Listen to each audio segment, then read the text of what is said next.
शीतलपुर नाम के गांव में बरसात का महीना पूरी तरह से अपने रंग में आ चुका था। बारिश लगातार धरती पर बरस रही थी। चारों ओर सिर्फ बारिश की टप टप और बहते पानी की आवाजें सुनाई दे रही थीं। गौरी, सरकार से इस बार काफी ज्यादा राशन आया है, ट्रक भर के राशन आया है गांव में, लेकिन सरपंच जी उसे बांटने का नाम ही नहीं ले रहे। हमारा क्या होगा राजू? बच्चा भी भूखा है और अब तो जलावन भी नहीं बचा। कब तक ऐसे जिएंगे हम? नहीं गौरी, अब और नहीं। बारिश जरा भी हल्की हुई ना तो मैं खुद जाऊंगा सरपंच के घर, पूछूंगा कि आखिर क्यों नहीं बांट रहे राशन। ये हमारा हक है। हाँ राजू, बात करो, नहीं तो हम ऐसे ही भूखे ही मर जाएंगे। किसी को हमारी परवाह नहीं। मुखिया लाल सिंह बैठा हुआ आग के पास अपना नौकर से बात कर रहा होता है। अरे सरपंच जी, इस बार तो बारिश जैसे रुकने का नाम ही नहीं ले रही। कब से झमाझम बरस रही है। तो होने दो बारिश, हमें क्या चिंता। हमारे घर में तो राशन भरा पड़ा है, इतना भरा है कि अगले 3 महीने भी निकल जाएं तो कोई फर्क नहीं पड़ेगा। वो तो है सरपंच जी, सरकार से जो राशन आया था वो तो पहाड़ जैसा ढेर था, मगर आपने तो आधा भी नहीं बांटा गांव वालों को। बाकी सब गोदाम में ही पड़ा है और कुछ तो आपने बेच भी दिया ना। हाँ हाँ हाँ, अरे बस यही तो मेरी समझदारी है। गरीबों को जितना देना है उतना ही दो, ज्यादा देकर उन्हें आदत क्यों बिगाड़नी। बाकी जो बचा वो मेरे और तुम जैसे समझदार लोगों के लिए है। सही कहा सरपंच जी। तभी तो आज हम आपके पास बैठे हैं, बारिश के मजे ले रहे हैं, गर्मा गर्म चाय पी रहे हैं और चिंता नाम की चीज दूर दूर तक नहीं। इस बार मैंने एक और चीज सोची है, एक चालाकी भरी योजना, जिससे अगली बार और भी ज्यादा राशन बचेगा। बारिश धीरे धीरे हल्की हो जाती है। राजू अपने दोस्त मोहन के घर जाता है। अरे राजू, क्या बात है? बारिश अभी अभी रुकी है और तुम सीधा मेरे घर आ गए। मोहन भैया, आपको तो पता ही है, पिछले कई दिनों से लगातार बारिश हो रही थी। अब हालत ऐसी हो गई है कि घर में राशन का एक दाना तक नहीं बचा। बच्चे भूख से रोते रोते सो जाते हैं। हाँ राजू, बात तो बिल्कुल सही कह रहे हो। हमारे घर का हाल भी कुछ अलग नहीं है। कल तो बस बचा खुचा आटा किसी तरह से पकाया था, अब तो चूल्हा जलाने का भी कुछ नहीं बचा। अब और इंतजार नहीं कर सकता भैया, बारिश रुक गई है, रास्ते भी थोड़ा साफ हो गए हैं। चलिए सीधा मुखिया जी के घर चलते हैं, उनसे पूछते हैं कि राशन का क्या हुआ, कब तक हम भूखे बैठेंगे। तुम्हारे बात में दम है राजू। राशन तो बहुत पहले आ गया था मगर उन्होंने बांटा नहीं। अब समय आ गया है कि हम अपने हक की आवाज उठाएं। सही कहा भैया, अब खामोश बैठने का वक्त नहीं, गांव के और भी लोगों को साथ लेते हैं। सब चलेंगे मुखिया जी के घर, पूछेंगे कि गरीबों का हक आखिर कब मिलेगा। राजू और मोहन दोनों सरपंच जी के घर जाते हैं। अरे राजू, मोहन, तुम दोनों आज अचानक मेरे घर पर कैसे आ गए? सब ठीक तो है? मुखिया जी, अब छुपाने का वक्त नहीं है, हम सीधे सवाल करने आए हैं। जो सरकार की तरफ से राशन आया है, आप उसे बांट क्यों नहीं रहे? हाँ मुखिया जी, अब तो बारिश भी रुक चुकी है, रास्ते भी साफ हो गए हैं, अब बहाना बनाने की कोई वजह नहीं बची। गांव के लोग भूखे बैठे हैं और आप राशन दबाकर क्यों रखे हुए हैं? राशन? कैसा राशन? अभी तक तो कोई राशन आया ही नहीं है। सरकार की तरफ से साफ कह दिया गया है कि जब तक बारिश पूरी तरह से खत्म नहीं हो जाती तब तक राशन नहीं भेजा जाएगा। मुखिया जी, झूठ मत बोलिए, हमें सब पता है। ट्रक आया था, गोदाम में माल रखा गया था, कुछ लोगों को चुपचाप बांटा भी गया और कुछ बेच भी दिया गया। अरे भाई, मैं तुमसे झूठ बोलकर क्या हासिल करूंगा? अगर सच में राशन आया होता तो मैं क्यों छुपाता? सरकार ने कहा है कि बारिश पूरी तरह रुकने के बाद ही अगली खेप भेजी जाएगी। मुखिया उन दोनों की एक नहीं सुनता और दोनों को घर से निकाल देता है। राजू, क्या हुआ? मुखिया जी ने राशन दिया या फिर खाली हाथ लौटा दिए? नहीं गौरी, मुखिया जी ने साफ मना कर दिया, बोले सरकार की तरफ से अभी तक कोई राशन आया ही नहीं है। क्या ये कैसे हो सकता है? सरकार तो हर महीने की शुरुआत में ही राशन बेच देती है। मुझे भी यही लग रहा है गौरी। सच कहूं तो मुझे लगता है मुखिया जी झूठ बोल रहे हैं। लेकिन क्यों राजू, हमने उनका क्या बिगाड़ा है? हम तो वैसे ही दिन भर मेहनत करते हैं, 2 वक्त की रोटी के लिए तरसते हैं। पता नहीं गौरी, शायद गरीबों के हिस्से में अब भूख, तकलीफ और आंसू ही रह गए हैं। जब तक वोट चाहिए होता है तब तक सब दरवाजे पर आते हैं। तभी राजू के घर पर सेठ जी आते हैं। पैसे वसूल करने के लिए। अरे राजू, तूने जो कर्जा लिया था पिछले साल वो अभी तक चुकाया नहीं है। अब तक कितना वक्त हो गया। मेरी भी कोई लिमिट है या नहीं? सेठ जी, माफ कीजिए, इस बार मेरे पास सच में कुछ नहीं बचा। बारिश ने खेत बर्बाद कर दिए, फसल बर्बाद हो गई, घर में एक दाना तक नहीं है, बच्चों के लिए भी कुछ नहीं। मुझे तेरे भूखे पेट से क्या लेना देना? मैं तेरा पेट भराने नहीं, अपना पैसा वसूलने आया हूं। और तुझे तो पता है, कागज पे साफ लिखा है, अगर रकम समय पे नहीं चुकाई गई तो मकान जब्त किया जाएगा। सेठ जी, इस घर के सिवा मेरे पास कुछ नहीं है। मुखिया जी ने भी राशन देने से मना कर दिया है, और अब आप अगर ये छत भी छीन लोगे तो मैं अपने बीवी बच्चों को लेकर कहाँ जाऊंगा? कहीं भी जा, मुझे क्या फर्क पड़ता है। जंगल में जा, नदी किनारे जा, किसी पुल के नीचे सो। जब मेरी रकम नहीं दे सकता तो इस घर में रहने का हक भी खो दिया है तूने। सेठ जी, इंसानियत नाम की भी कोई चीज होती है क्या? गरीबी इतनी बड़ी सजा है कि रहने को छत भी ना बचे। सेठ गौरी और राजू को दोनों को घर से बाहर निकाल देता है। राजू, इतनी तेज बारिश में अब हम कहाँ जाएंगे? घर भी छिन गया, बच्चों का क्या होगा? मुझे तो कुछ समझ में नहीं आ रहा। तुम घबराओ मत गौरी, मैंने सोचा है, मेरा बचपन का दोस्त है मोहन, उसके घर चलेंगे। वो भले इंसान है, हमारी मदद जरूर करेगा। जब सबने मुंह मोड़ा तब भी वो हमारे साथ खड़ा था। मैं जानता हूँ वो हमें यूं बारिश में नहीं छोड़ देगा। हाँ, सच कह रहे हो ना राजू, वो हमें अपने घर में रख लेगा ना। मैं बच्चों को लेकर बहुत डर रही हूँ, कहीं ये बारिश हमें बहा कर ना ले जाए। जब तक मैं जिंदा हूँ तुम्हें और बच्चों को कुछ नहीं होने दूंगा। चलो, देर मत करो, हर पल बारिश और तेज होती जा रही है। अगर अब नहीं निकले तो रास्ता और खतरनाक हो जाएगा। राजू और गौरी दोनों मोहन के घर पहुंचते हैं उसे मदद मांगने के लिए। मोहन, ओ मोहन, जाकर देखो ना। लेकिन सुनो, इतनी बारिश में कोई आया है तो जरूर कोई मुसीबत में होगा। अरे राधिका, और कौन होगा? मेरा दोस्त राजू ही होगा। बेचारा पहले ही बहुत परेशान चल रहा था। तो सुन लो जी, मैं साफ कह रही हूँ, उस फटीचर की कोई मदद मत करना।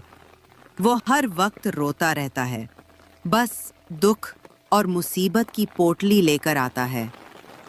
लेकिन राधिका, वो आज सच में मुसीबत में होगा। घर से निकाल दिया गया है, बच्चे साथ में हैं, ऊपर से इतनी बारिश। कम से कम एक रात की शरण तो दे सकते हैं। और हमारा क्या? हमारे पास खुद खाने को कुछ नहीं है। इस बार तो मुखिया जी ने हमें भी राशन नहीं दिया। तुम्हें लगता है कि हम किसी और का बोझ उठा सकते हैं? राधिका, वो मेरा बचपन का दोस्त है। जब मैं बीमार पड़ा था तो वही सबसे पहले दौड़कर आया था। आज जब उसे जरूरत है तो क्या हम... सुनो, आज मैं किसी बहस के मूड में नहीं हूँ। तुम साफ साफ मना कर देना कि हमारे पास न जगह है न खाना। वो कहीं और चला जाए, फर्मली, ठीक है? मोहन अपने घर के बाहर आता है। अरे भाई मोहन, मैं बहुत परेशान हूँ। घर से निकाल दिया गया है, ऊपर से ये बारिश। क्या तुम मुझे अपने घर में कुछ दिन के लिए पनाह दे सकते हो? राजू भाई, माफ करना, मेरे घर में सच में बिल्कुल भी जगह नहीं है। राधिका की मायके वाले यहाँ रहने आए हुए हैं, हर कोना भरा पड़ा है। ये क्या कह रहा है मोहन? मैंने तेरा हर बुरे वक्त में साथ दिया है। तू जब बीमार पड़ा था मैं दिन रात तेरे साथ रहा, तेरे लिए दवा लाया, खाना बनाया। आज जब मुझे जरूरत है तू मुंह मोड़ रहा है। राजू, तू जो कह रहा है वो बिल्कुल सच है और मुझे इसका अफसोस भी है। लेकिन सच ये भी है कि मेरे हाथ में कुछ नहीं है इस वक्त। घर छोटा है, मेहमान पहले से ही हैं, सोने की जगह है न बैठने की। अगर मेरे बस में होता तो मैं तुझे जरूर रखता। मतलब अब मेरे लिए कोई जगह नहीं बची, न दुनिया में न अपनों के दिल में। राजू, मैं तेरा दर्द समझता हूँ, लेकिन इस हालात में मैं कुछ नहीं कर सकता। बारिश तेज होती जा रही है, तू कहीं और कोशिश कर, शायद कोई और मदद कर दे। इतना बोलकर मोहन अपने घर चला जाता है और राजू जंगल की ओर आ जाता है। जंगल में जाते ही राजू को कुछ समझ नहीं आता। बारिश तेज होती रहती है। है ऊपर वाला, अब तो तू ही कुछ मदद कर सकता है। बारिश तेज होती जा रही है और मेरे बच्चे बीमार होकर मर जाएगी, तू ही हमारी कुछ मदद कर। तभी उसे पेड़ में से एक आवाज आती है। राजू सोनू, हैरान मत हो, मैं कोई साधारण पेड़ नहीं हूँ, मैं एक इच्छाधारी पेड़ हूँ। मुझे वरदान प्राप्त है कि मैं सोच सकता हूँ, बोल सकता हूँ और जरूरतमंदों की मदद कर सकता हूँ। इच्छाधारी पेड़? ऐसा मैंने केवल कहानियों में सुना था, मगर आप सच में बोल रहे हैं? हाँ सोनू, और मेरी यही इच्छा है कि मैं तुम दोनों की मदद करूं। तुम थक चुके हो, डरे हुए हो, लेकिन अब डरने की कोई जरूरत नहीं है। तो क्या हम सच में आपके अंदर रह सकते हैं? शांत बिल्कुल राजू, मैं तुम्हें अपने अंदर एक ऐसी जगह दूंगा जहां तुम आराम से सुरक्षित रह सकोगे, बाहर की दुनिया से छिपकर, आराम से। ठंडी हवा, मीठी खुशबू और सुकून, ये सब तुम्हें मेरे अंदर मिलेगा। राहत भरी सांस लेते हुए, आपने तो हमारी जान ही बचा ली। सच कहूं, मुझे अब फिर से जीने की उम्मीद मिल गई है। तभी गांव में बारिश और भी तेज हो जाती है और बिजली की कड़कड़ाहट से पूरा गांव थर्रा उठता है। तेज हवाओं के साथ पानी ऐसी बौछार बनकर गिरता है और पाल पर सभी लोग इकट्ठे होते हैं। अरे बेटा, ये बारिश तो रुकने का नाम ही नहीं ले रही। ऐसा लग रहा है जैसे आसमान खुद हमारे गांव से नाराज हो गया। सच कह रहे हो चाचा, खेतों में तो पानी इतना भर गया है कि अब फसल बचने का कोई आसरा नहीं है। हमारे घरों में भी पानी घुस चुका है। अगर यूं ही बारिश चलती रही तो हम सबका सब कुछ बर्बाद हो जाएगा। बिल्कुल, और मैं तो कहता हूँ कि अब हमें गांव में नहीं रहना चाहिए। ये जगह अब रहने लायक नहीं रही। क्या कह रहे हो चाचा? अगर हम गांव नहीं रहेंगे तो फिर कहाँ जाएंगे? हमारा तो सब कुछ यहीं है, घर, जमीन, मंदिर, लोग। देखो मोहन, बात समझने की कोशिश करो। इस समय हमारी जान की कीमत सबसे ज्यादा है। खेत, घर सब बाद में देखा जाएगा। अगर हम जिंदा रहे तो दोबारा मेहनत करके सब बना लेंगे, लेकिन अगर यहीं फंसे रह गए तो कुछ नहीं बचेगा। चाचा ठीक कह रहे हैं। मैंने अभी अभी स्कूल की बिल्डिंग देखी है, छत गिर चुकी है, दीवारों में दरारें आ गई हैं, राशन की दुकान में पानी भर गया है, और वैसे भी मुखिया जी अब कुछ बांट नहीं रहे। उन्होंने साफ मना कर दिया कि अब जो बचा है वो सिर्फ खास लोगों को मिलेगा। मुखिया जी को तो शर्म आनी चाहिए। जब जरूरत थी तब वो कहाँ है? बच्चों को दूध तक नहीं मिल रहा और वो आराम से अपने घर में बंद हैं। इसलिए तो कह रहा हूं बेटा, हमें अब कोई और रास्ता ढूंढना होगा। मेरा मानना है कि अगर हम जंगल की ओर चले जाएं तो वहां कुछ ऊंची जमीन मिल जाएगी। वहां कम से कम बारिश का पानी नहीं भरेगा और पेड़ों की छांव भी होगी। कुछ दिन वहीं रहेंगे, जब बारिश थमेगी तो वापस लौट आएंगे। सभी गांव वाले जंगल की ओर जाने लगते हैं। जंगल में जाते ही उन्हें राजू का पेड़ वाला घर दिखता है। सभी उसे देखकर हैरान हो जाते हैं। सभी राजू बाहर आता है। अरे चाचा जी, मोहन, आप इस घने जंगल में और इस छोटे से पेड़ के नीचे क्या करने आवे? इतनी बारिश में यहाँ तक पहुँचना आसान नहीं था। सब खैरियत तो है ना? राजू बेटा, हमें माफ कर देना, पर गांव जैसे तबाही की चपेट में आ गया है। बारिश थमने का नाम नहीं ले रही। किसी की छत उड़ गई, किसी का घर बह गया। हमारे पास अब ना कोई रास्ता बचा, ना कोई सहारा। बस यही सोचकर तुम्हारे पास चले आए कि शायद तुम इस पेड़ के नीचे हमें थोड़ी सी जगह दे दो। अरे चाचा जी, आप तो मेरे बड़े हैं। मेरी जगह पे आपका हक सबसे पहले है। मैं आपको जगह क्यों नहीं दूंगा? ये पेड़, ये छाँव, ये झोपड़ी, सब कुछ आपका ही तो है। आइए, अंदर आइए। जब तक मेरा दम है आप सब इस पेड़ के नीचे महफूज रहेंगे।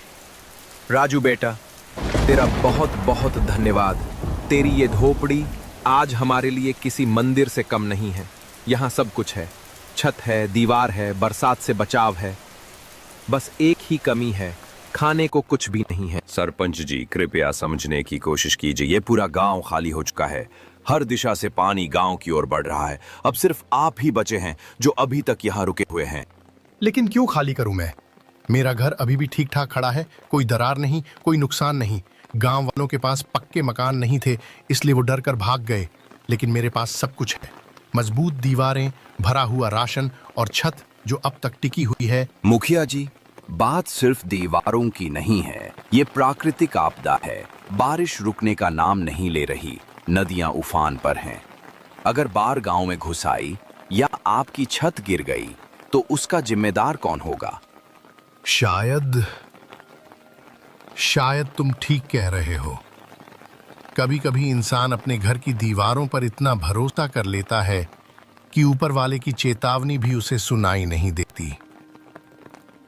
शायद ऊपर वाला मुझसे नाराज है, इसलिए ही तो पूरा गांव उजड़ गया और मैं अकेला यहां बचा रह गया। चलिए मुखिया जी, अब वक्त है अपनी जान बचाने का। आप रहेंगे तो फिर से गांव बच सकता है, लेकिन अगर आप ही कुछ हो गए तो इस गांव की उम्मीद भी साथ चली जाएगी।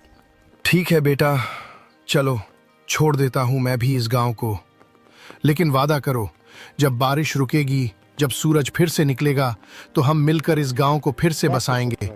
एक एक ईंट जोड़कर एक एक सपना फिर से सजाएंगे। मुखिया सारा राशन बैलगाड़ी में रखकर जंगल की ओर चला जाता है। उसे वहां पर राजू चाचा जी और मोहन सब मोहन चाचा जी, मैं आपका बहुत बड़ा गुनहगार हूँ। जो कुछ भी हुआ उसके लिए मुझे माफ कर दीजिए। बेटा, हमें तुमसे कोई शिकायत नहीं है। ये जंगल सबका है, तुम भी हमारे जैसे इंसान हो। यहाँ रहने का तुम्हें भी पूरा हक है। चाचा जी, हम सब भूखे हैं, यहाँ खाने को कुछ नहीं है। बच्चे 3 दिन से एक दाना तक नहीं खा पाए। खाने की चिंता अब तुम मत करो राजू। देखो, मैं ये बैलगाड़ी में ढेर सारा राशन भरकर लाया हूँ। चावल, दाल, आटा, नमक, जो भी चाहिए सब है। इतना सारा राशन लेकिन कैसे? सरकार से राशन आया था, लेकिन मैं तुमसे वो बात छुपा गया। मुझे डर था कि तुम वापस आ जाओगे तो सब बदल जाएगा, लेकिन अब मुझे अपनी गलती का एहसास हो गया है। हम मुखिया जी, आपने इतना बड़ा धोखा किया, फिर भी मैं आपको दोष नहीं देता। शायद मेरी ही कोई कमी रही होगी। नहीं राजू, ऐसा मत कहो। तुमने आज मेरी आंखें खोल दी हैं। अब ये जमीन सिर्फ मेरी नहीं, सबकी है। हम तुम्हें जरूर जगह देंगे। जब गांव के सभी लोग उस एक ठोकर खाए हुए इंसान को अकेला छोड़ देते हैं और वो मजबूरी में पेड़ पर रहने लगता है,